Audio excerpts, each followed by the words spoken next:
Je rappellerai qu'un territoire est développé quand ses infrastructures, ses productions et ses services permettent de satisfaire les besoins matériels, intellectuels et culturels essentiels de l'ensemble de ses habitants.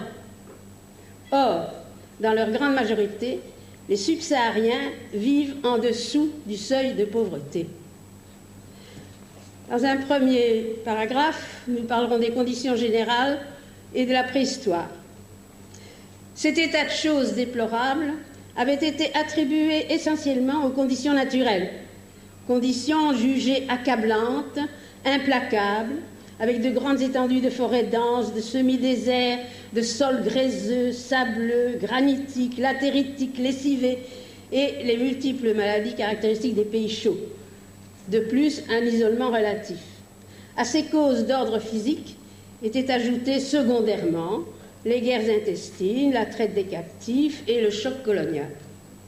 Cependant, en décembre 1951 déjà, le géographe Richard Mollard écrivait dans les Annales de géographie « Rendre le milieu naturel seul ou même principal responsable des ruines humaines qu'il recèle est une erreur. Les facteurs naturels favorables passent alors au premier plan. Des températures permettant de cultiver toute l'année, un ensoleillement puissant, des pluies inégalement réparties certes, mais assez abondantes, pensons au Congo, un ensoleillement puissant, des pluies inégalement réparties, de nombreux cours d'eau, une végétation souvent luxuriante, une relative profusion de graminées, de tubercules, de fruits, d'oléagineux, de poissons, d'animaux de plus divers, et par ailleurs des métaux utilisés dès le 3e millénaire avant Jésus-Christ. Tout compte fait, les conditions sont analogues à celles de l'Asie méridionale. Voir sur ce point les ouvrages de Graham Conna et de Pierre Groulx à partir de 1982. L'Afrique du Sahel au Cap, d'un seul tenant, qui fut le berceau de l'humanité à tous les stades de l'hominisation, depuis Toumaï jusqu'à Homo 1 et les Idaltou, signalons-le, avec une succession ininterrompue des industries lithiques et un foisonnement du néolithique. Elle pourrait avoir été, cette Afrique intertropicale, plus propice que l'Asie des moussons à la multiplication des habitants et à l'homogénéité de leur répartition jusqu'à l'arrivée des Arabes et des Portugais. Il est prouvé en effet que même sur sol médiocre et avec les seules cultures traditionnelles, les densités de population avaient pu atteindre de 20 à plus de 100 habitants au kilomètre carré. Nous pensons par exemple au Dogon et au Cabré du Togo. Les nombreux greniers et aux besoins des déplacements temporaires permettaient de tenir lors des années de sécheresse ou d'inondation. Les hauts plateaux sont et étaient particulièrement bien peuplés. Enfin, excepté l'attaque almoravide au XIe siècle contre le Ghana et l'occupation de la Basse-Nubie, c'est-à-dire le Soudan nilotique actuel, au XIIIe siècle, l'Afrique intertropicale, contrairement à l'Asie des moussons, n'eut pas à subir de violentes invasions de leurs voisins du Nord avant le XVIe siècle. Du point de vue des progrès techniques, on observera que le paléolithique supérieur y a débuté il y a plus de 70 000 ans, donc très longtemps avant l'Europe. Les bâtons de comptage ont 37 000 ans en Afrique du Sud, 25 000 dans le Congo, la République démocratique du Congo oriental, c'est-à-dire du côté du Kivu, là-bas. La céramique est apparue au 10e millénaire au cœur du Mali, l'élevage bovin au 9e millénaire en Basse-Nubie, au 8e millénaire une ville dans cette même région de la Basse-Nubie. Les civilisations prédynastiques étaient à cheval sur la Basse-Nubie et l'Égypte méridionale, où naquit l'écriture 3250 ans avant Jésus-Christ, quoi qu'on en dise, avant Sumer. La métallurgie du fer date en Afrique occidentale du début ou du milieu du 3e millénaire, l'Afrique noire était donc en avance.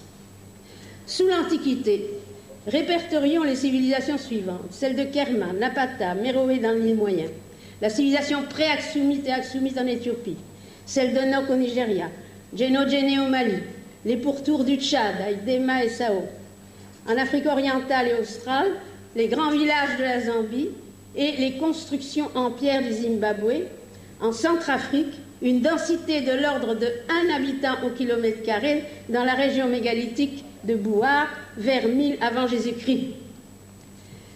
J'ai bien entendu toutes les références pour ce que je viens d'avancer. Du XIVe siècle à la fin du XVIe, il existait dans plusieurs régions de l'Afrique subsaharienne des villes considérables pour l'époque, de 60 000 à 140 000 habitants ou même plus. Des villages, par exemple, Bénin, Tombouctou, Gao, Dongola, etc. Bon. Des villages de toute taille, souvent dans le cadre de royaumes ou empires remarquablement organisés, et aussi des territoires à habitat dispersé dense, ce que révèlent les vestiges archéologiques, d'une part, et d'autre part, les sources écrites très diverses, arabes, européennes et autochtones. À titre d'exemple, citons ici un chroniqueur ouest-africain du XVIe siècle, Mahmoud Kati, auteur du Tahrir al-Fitta.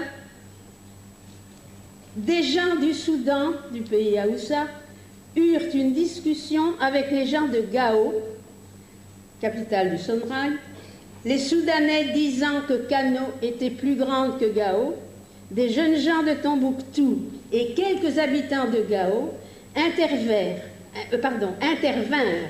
et, prenant du papier, de l'encre et des plumes, entrèrent dans la ville de Gao et se mirent à compter les pâtés de maisons en commençant par la première habitation à l'ouest de la ville et à les inscrire l'un après l'autre, maison d'un tel, etc., jusqu'à ce qu'ils fussent arrivés au dernier bâtiment du côté de l'est. L'opération dura 3 jours et l'on trouva 7626 maisons, sans compter les huttes construites en paille. Notons que cette seule anecdote révèle déjà le degré de civilisation des pays de la boucle du Niger. On peut compter une douzaine de personnes par maison, donc vous pouvez faire le calcul et comparer avec les villes européennes de l'époque. La scène se passait vers 1580-1584. Plus loin, Kati énumère les barques qui étaient abordées au port de Gao. 400 kantas, barques de voyage et de transport, 1000 barques appartenant à l'Askia, sans compter les pirogues des commerçants, les filles de l'Askia, celles des habitants de la ville. Enfin, les petites pirogues qui se trouvent au même endroit atteignent, à ce que je crois, le chiffre de 600 à 700. Autrement dit, des milliers de barques et d'embarcations au port de Gao. Agriculture, élevage, chasse, pêche, artisanat varié, métallurgie, textile, céramique, innombrables utilisations des bois étaient bien développées, très actifs, ainsi que le commerce avec poids et monnaie spécifiques. Au milieu du XIVe siècle, le grand voyageur arabe Ibn Battuta, traversant l'empire du Mali, loue la sûreté complète et générale dont on jouit dans tout le pays et le petit nombre d'actes d'injustice que l'on y observe. On pouvait